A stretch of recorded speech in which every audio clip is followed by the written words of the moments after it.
Hello everyone.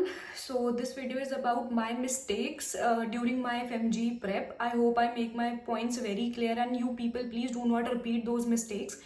But हाँ, start करने से पहले I really wanted to address something.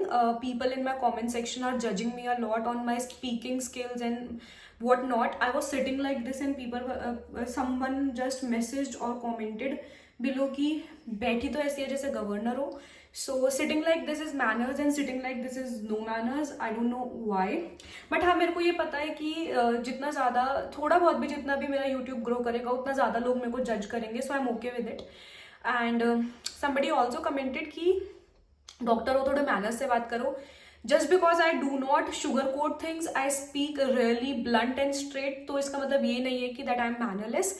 And being a doctor and I don't think I should sugarcoat things for you all. So little bit that I didn't like that at all. ठीक है, but I'll sit like this of course क्योंकि मैं मेरे comfort के हिसाब से बैठूंगी, not according to you all. If you don't like it, don't watch it. Simple.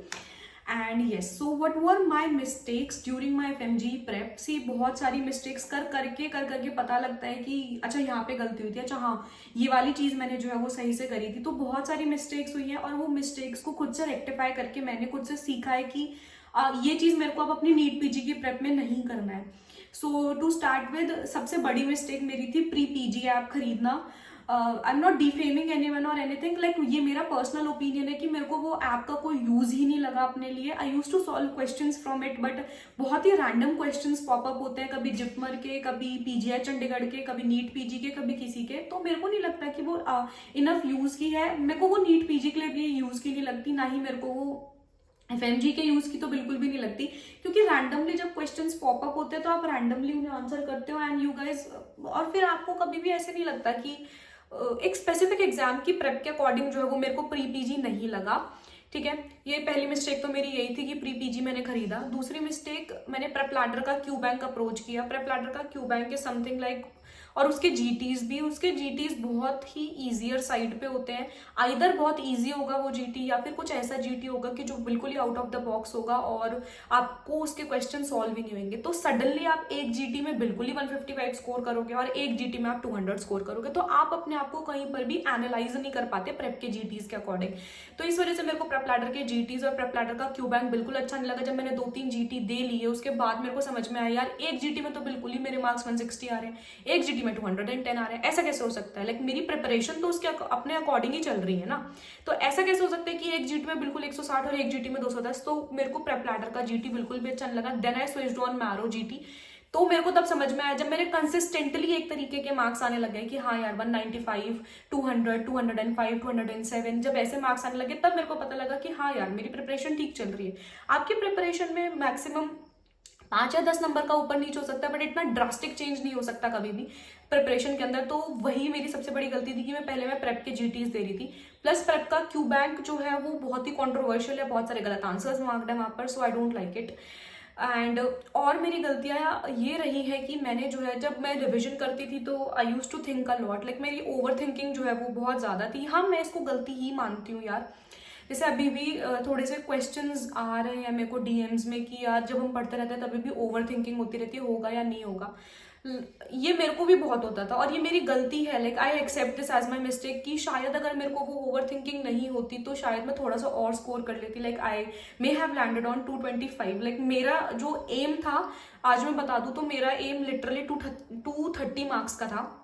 मैंने अपने लिए इतने ही सोचे थे कि मैं इतना तो एटलीस्ट स्कोर कर ही लूंगी, but just because of over thinking, just because of thinking every time कि मेरा होगा या नहीं होगा, होगा या नहीं होगा, उस चीज़ ने मेरे को जो है वो बहुत पुश बैक किया है. उस चीज़ ने मेरे को बहुत बैकफायर भी किया है कि हमेशा यही सोचते रहना होगा या नहीं होगा. तो उस टाइम पे जब मैं पढ़ती रहती थी तभी मेरे दिमाग में यही चलता रहता था. बट नाउ अब जब मैं नीट पीजी की प्रेप कर रही हूँ, I don't let that thought come in to my mind again. ठीक है.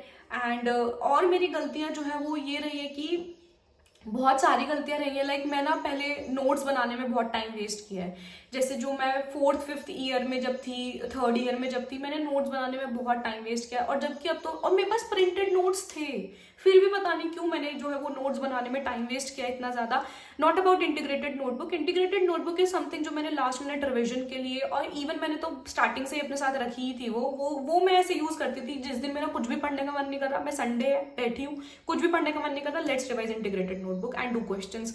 तो वो तो मैंने ऐसे रखा हुआ था. बट जो मेन नोट्स बनाए हैं टीचर्स का सुन के, तो वो मेरी बहुत बड़ी मिस्टेक रही है.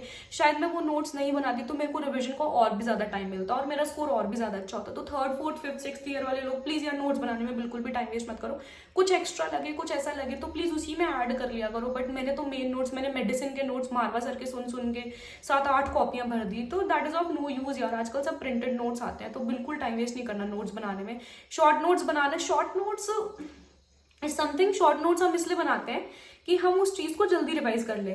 तो शॉर्ट नोट्स मैंने ऐसे नहीं बनाए, शॉर्ट नोट्स कभी नहीं बनाए मैंने. शॉर्ट नोट्स इज लाइक मैंने वॉलेटाइल जो भी चीजें थी ना, उन्हें एक पेज पे हमेशा लिखती थी कि ये टॉपिक मेरा वॉलेटाइल है, ये मैं बाद में भूल जाऊंगी. तो इस चीज को जो है वो मैंने, जो मेरे रैपिड रिविजन वाले नोट्स थे, फिर वहीं से ही रिवाइज करती थी. शॉर्ट नोट्स बनाने में टाइम वेस्ट नहीं किया. सिर्फ एक नोट्स जब मैंने बनाए हैं, जो मैंने रिलीजियसली बात तक पढ़े हैं, वो इंटीग्रेटेड नोटबुक है और कुछ नहीं है. अब यार वो मेडिसिन के नोट्स बनाकर रखे गए, अब वो कब पढ़े जाएंगे? क्यों? मेरे पास तो ऑलरेडी मारवा सर के वो प्रिंटेड नोट्स आएगा, तो मैं अपने वाले क्यों उठाऊंगी? मैंने बहुत टाइम वेस्ट किया पैथोलॉजी, ENT, ऑफ्थेल सबके बनाकर. प्लीज मत बनाना, राइट. और मेरी एग्जाम डे पे एक और मिस्टेक थी. एग्जाम डे पे मेरी ये थी कि जब मैं एग्जाम अपना फर्स्ट वाला देकर आई, तो जब मैं ब्रेक वाला पीरियड था, तो उसमें मैंने लोगों की बातें बहुत सुनी और उससे मेरा कॉन्फिडेंस बिल्कुल जीरो हो गया था. सेकंड एग्जाम जब मैं देने बैठी थी, तब मेरे को स्टार्टिंग के 10 क्वेश्चन ऐसे थे कि जो मेरे को ऐसा लग रहा था कि ऊपर से चलेगा, मेरे को कुछ समझ में नहीं आया. तो लोगों की बातें सुन के अपना कॉन्फिडेंस बहुत बहुत बहुत लूज किया था मैंने, बहुत ज्यादा लूज किया था एक्चुअली, कि इसका आंसर ये है, इसका आंसर वो है. तो वो चीज़ मेरे को, मेरी गलती लगती है कि मेरे को नहीं सुनना चाहिए था, मेरे को उस जगह से उठ के चले जाना चाहिए था, ताकि मैं अपने आप को, अपने माइंड को सेन रख सकूं फॉर द नेक्स्ट एग्जाम. तो वो भी मेरी बहुत बड़ी गलती रही है. प्रिपरेशन फेज में मेरी गलतियां मेजरली क्यू बैंक अप्रोच करने में रही है. और मैंने थोड़ा सा टाइम वेस्ट वहाँ पर भी किया है. जैसे कि जब मैं इनिशियली क्वेश्चंस करती थी, तो मेरे को क्वेश्चन समझ में नहीं आया अगर कोई भी, तो मैं उसमें ना अपने आप को बहुत ही ज़्यादा डिवोट कर देती थी. अरे यार समझ में क्यों नहीं आ रहा, समझ में क्यों नहीं आ रहा. बट अगर कोई क्वेश्चन समझ में नहीं आ रहा, तो क्वेश्चन डिस्कशन वीडियो देख के आगे बढ़ो ना. मतलब मैं अपने आप को ब्लेम करने लग जाती थी, अरे यार तूने अभी तो पढ़ा था, पर तेरे को ये सॉल्व क्यों नहीं हो रहा. तो वो चीज़ जो है वो मेरे को ठीक करने में थोड़ा सा टाइम लगा. अगर आपको कोई क्वेश्चन नहीं आ रहा, कोई टॉपिक पॉपअप नहीं हो रहा आपके दिमाग में, तो प्लीज़ क्वेश्चन डिस्कशन वीडियो या फिर वही वाले टॉपिक की एक बार वीडियो देख लो अपने टीचर की. प्लीज़ अपने आप को ब्लेम मत करो और अपना टाइम वेस्ट मत करो. तो ये भी मेरी मिस्टेक रही है during my preparation phase. Do not blame yourself for petty things like कि आपका क्वेश्चन सॉल्व नहीं हो रहा, तेरे को टॉपिक रिकॉल नहीं हो रहा. अगर टॉपिक रिकॉल नहीं हो रहा, तो please watch question discussion videos for that. So these were all my mistakes during my preparation phase. And yes, I'm going to make a video on how to revise my integrated notebook very soon. थोड़ा सा time इधर उधर हो रहा है, but आज Sunday है तो आई गेस वेडनेसडे तक वो आ जाएगी. And yes, I am also bringing surprise, क्योंकि मैंने अभी इंस्टाग्राम पे 6K हिट किया है, तो I am planning to do a give away of my notes. तो अब सरप्राइज तो रहा ही नहीं, ठीक है. तो मैंने I really wanted to give away my notes, because मैंने अभी जब मैं नीट पीजी की प्रेप कर रही हूँ, तो मैं साथ साथ जो है वो अपने लिए PSM के जो है वो हाई यील्ड पॉइंट्स लिख रही हूँ, क्योंकि मेरे को ऐसा लगता है कि PSM मैं भूल जाऊंगी, तो वो हाई यील्ड पॉइंट्स मैं अपने लिए लिख रही हूँ. तो I will be giving away those. I make a proper video about it on Instagram, how to write high yield points, तो वो मैं करने वाली हूँ. तो उसका जो है आई will be giving away those notes. वो मैं सब बता दूंगी इंस्टाग्राम पे ऑलरेडी आपको. बट येस, ये सरप्राइज था जो मैंने ऑलरेडी खोल दिया, मेरे पेट में रुकती नहीं कोई बात. सो येस, एंड बस ये मेरी मिस्टेक्स थी. Please do not repeat these mistakes. अपने आप को ब्लेम नहीं करना है, और राइट टाइम पर राइट डिसीजन लेना इज वेरी इंपॉर्टेंट. अपने आप को बहुत ज़्यादा ब्लेम नहीं करना है किसी भी चीज़ के लिए. एंड येस, यही मेरे बोलने का तरीका है, और यही इसी तरीके से मैं हमेशा वीडियोस बनाऊंगी. अगर आप लोगों को नहीं अच्छा लगता मेरे बोलने का तरीका, I do not sugar coat things, I am very blunt and very straight. Do not watch it. अगर आपको जहाँ पे भी आपका फेरी लैंड, आपका बबल वाली बातें हो रही है, प्लीज गो देयर.